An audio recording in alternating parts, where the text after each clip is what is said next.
मनोज कुमार का नमस्कार। इस कोरोना जैसी महामारी ने हमारे देश में पूरा पांव पसार लिया है। सरकार के दिशा निर्देशानुसार लॉकडाउन और सोशल डिस्टेंसिंग का पालन करते हुए वर्चुअल क्लास चलाए जाने का निर्देश दिया है। उसी की कड़ी में आज हम लोग कक्षा 10 की गणित का पहला अभ्यास वास्तविक संख्या और रियल नंबर के बारे में पढ़ेंगे। तो सबसे पहली बात है कि वास्तविक संख्या रियल नंबर क्या है। वास्तविक संख्या में दो शब्द हैं, वास्तविक और संख्या। वास्तविक का मतलब होता है वास्तव में, और संख्या संख्या किसे कहते हैं पिछली कक्षाओं में हम लोगों ने पढ़ लिया है, जान चुके हैं, फिर भी हम एक बार उस पर ध्यान डालते हैं कि संख्या किसे कहते हैं। जिसकी सहायता से वस्तुओं की गणना की जाती है उसे हम संख्या कहते हैं। अगर संख्या न होती तो हम किसी मेजरमेंट का माप, टेम्परेचर, माप तौल, तमाम आदि चीजों की गणना नहीं कर पाते। तो संख्या का हमारे जीवन में बहुत ही महत्व है। तो उसमें वास्तविक संख्या यानी जो वास्तव में हो उसे वास्तविक संख्या कहते हैं। तो क्या प्रश्न उठता है यहाँ पर, क्या काल्पनिक संख्या भी होती है? तो हाँ, वास्तविक संख्या भी होती है, काल्पनिक संख्या भी होती है। लेकिन हमें यहाँ वास्तविक संख्या के बारे में जानना है, पढ़ना है। तो हम सबसे पहले स्टार्ट करते हैं, यहाँ पूर्णांक के बारे में जानेंगे कि पूर्णांक क्या है। पूर्णांक का मतलब होता है पूर्ण धन अंक, यानी जो पूर्ण अंक, जो दशमलव और भिन्न के रूप में न हो, पूर्णांक। पूर्णांक को जानने के लिए हमें वास्तविक संख्या रेखा बनानी पड़ती है।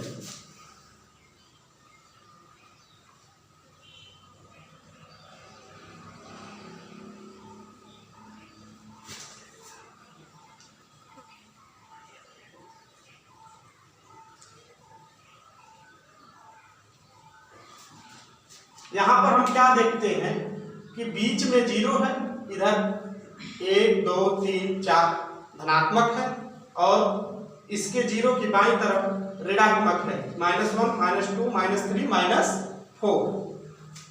तो पूर्णांक में दो चीजें हैं, एक धनात्मक पूर्णांक,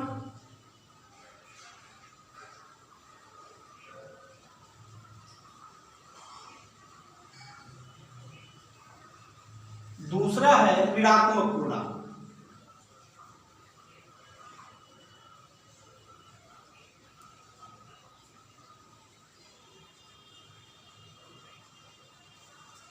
तो पूर्णांक धनात्मक पूर्णांक, ऋणात्मक पूर्णांक और शून्य सहित सबका समुच्चय है।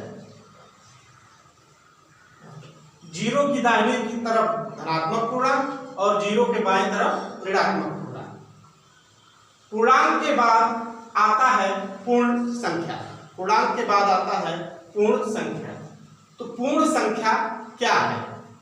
धनात्मक पूर्णांक और 0 का समुच्चय ही पूर्ण संख्या कहलाता है। यानी दूसरे शब्दों में हम कह सकते हैं कि 0 सहित प्राकृतिक संख्याओं का समुच्चय पूर्ण संख्या कहलाता है। और पूर्ण संख्या में 0 से बाईं तरफ की संख्याओं को हम छोड़ देते हैं, ये पूर्ण संख्या के अंतर्गत नहीं आती है। तो पूर्ण संख्या में केवल 0 से लेकर अनंत तक धनात्मक संख्याएं आती हैं। अगला हमारा जो पॉइंट है वो है अभाज्य संख्या। तो अभाज्य संख्या क्या है?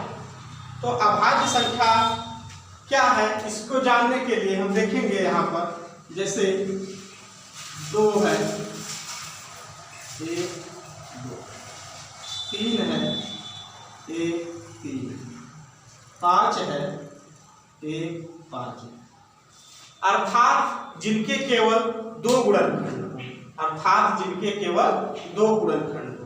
पहला एक, दूसरा स्वयं वह संख्या। पहला एक, दूसरा स्वयं वह संख्या। तो आपने यहाँ देखा 2 के केवल 2 गुणनखंड है, ये पहला एक, दूसरा 2।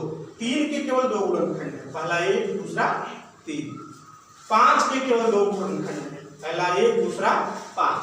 तो इसी तरह हमारी अभाज्य संख्याओं की जो कड़ी बनती है वो 2 3 5 7 11 13। तो आप देख रहे हैं हमें एक चीज और यहाँ पर प्राप्त होती है। अगर आपसे पूछा जाए कि सबसे छोटी अभाज्य संख्या क्या है, तो वो कह सकते हैं हम कि 2। आपके मन में ये भी प्रश्न उठ रहा होगा कि 1 को हमने क्यों नहीं लिया। तो 1 को न लेने का मुख्य कारण है कि केवल 1 के केवल एक ही गुणनखंड 1 होता है, और जो अभाज्य संख्या की परिभाषा है वह है कि उसके 2 गुणनखंड होने चाहिए, पहला एक और दूसरा वह संख्या। लेकिन 1 का केवल एक ही गुणनखंड है, इसलिए एक अभाज्य संख्या के अंतर्गत नहीं आता है। आगे की कड़ी में हम देखेंगे कि है भाज्य संख्या। भाज्य संख्या, तो भाज्य संख्या किसे कहेंगे? भाज्य संख्या जिसके 2 या 2 से अधिक गुणनखंड हो, जिसके 2 या 2 से अधिक गुणनखंड हो, उसे भाज्य संख्या कहते हैं। तो भाज्य संख्या देखेंगे यहां पर है 4 के गुणनखंड 1 गुणित 2 गुणित 2। यहां पर होता है 6 1 गुणित 2 गुणित 3। 8 1 गुणित 2 गुणित 2 गुणित 2। 10 1 गुणित 2 गुणित 5। यहाँ 9 को भी हम ले सकते हैं 1 गुणित 3 गुणित 3। तो यहाँ पर आपने देखा 4 6 8 10 9, ये जो सभी संख्याएं हैं इनके 2 से अधिक गुणनखंड हैं। तो भाज्य संख्या जिन संख्याओं के 2 से अधिक गुणनखंड हो उन्हें हम भाज्य संख्या कहते हैं। ये सब जानने के पश्चात ध्यान से आप लोग देख लीजिएगा कि पहला हमारा टॉपिक था कि पूर्णांक क्या है। पूर्णांक का अर्थ होता है पूर्ण धन अंक, अर्थात वो संख्याएं दशमलव और भिन्न के रूप में नहीं होनी चाहिए। पूर्णांक 2 प्रकार के होते हैं, धनात्मक पूर्णांक और ऋणात्मक पूर्णांक। उसके बाद आता है पूर्ण संख्या। तो 0 सहित प्राकृतिक संख्याओं के समुच्चय को पूर्ण संख्या कहते हैं। अभाज्य संख्या, तो अभाज्य संख्या जिनके केवल 2 गुणनखंड हो, पहला एक, दूसरा स्वयं वह संख्या, जैसे 2 3 5 7 11 13। देखा यहाँ पर आप लोगों ने कैसे है। अब आता है इसके बाद भाज्य संख्या। तो भाज्य संख्या में आप लोगों को जैसा मैंने बताया कि भाज्य संख्या जिसके 2 से अधिक गुणनखंड हो, यहाँ 4 6 8 10 9 तमाम ऐसी संख्याएं हैं जिनके 2 से अधिक गुणनखंड है, तो इन्हें भाज्य संख्या कहेंगे। अब है अगला हमारा टॉपिक जो है परिमेय संख्या। परिमेय संख्या यानी परिमेय संख्या हम किसे कहेंगे?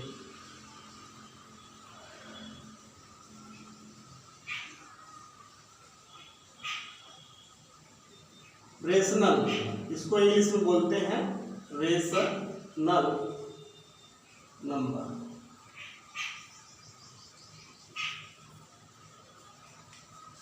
तो परिमेय संख्या, परिमेय संख्या की परिभाषा है जिसे भिन्न के रूप में लिखा जा सके और उसका हर 0 न हो। जिसे भिन्न के रूप में लिखा जा सके उसका हर 0 न हो।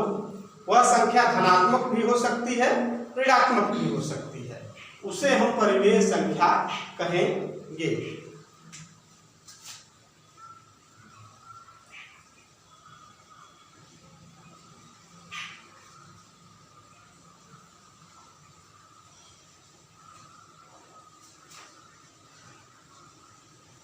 परिमेय संख्या को हम p बटा q के रूप में लिखते हैं, जहां q बराबर 0 नहीं होना चाहिए, p भी पूर्ण संख्या होना चाहिए, q भी पूर्ण संख्या होना चाहिए।